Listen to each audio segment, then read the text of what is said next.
grade 12ዎች a b and c are consecutive integers, then which one is greater? quantity 1 a plus b plus c ነው። quantity 2 ደግሞ 3b ነው። ከሁለቱ የትኛው ይበልጣል? a b c consecutive integer ናቸው ወይም ደግሞ ተከታታይ ቁጥሮች ናቸው።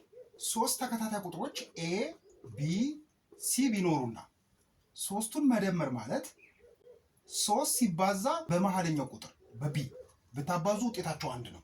ለምሳሌው 5 6 7 ሶስቱን ቁጥር መደመር ማለት 3 ሲባዛ በመሃለኛው ቁጥር በ6 ብታባዙ ውጤታቸው አንድ ነው።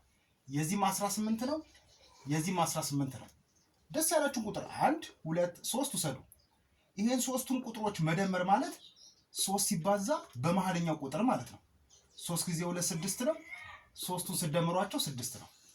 ስለዚህ a plus b plus c ማለት 3 times the middle number ማለት ነው። ሶስት ተከታታይ ቁጥሮችን መደመር ማለት 3 ሲባዛ በመሃለኛው ቁጥር ማለት ነው። ስለዚህ ምን ይሆናል ማለት ነው? quantity 1 equal to quantity 2 ይሆናል ማለት ነው።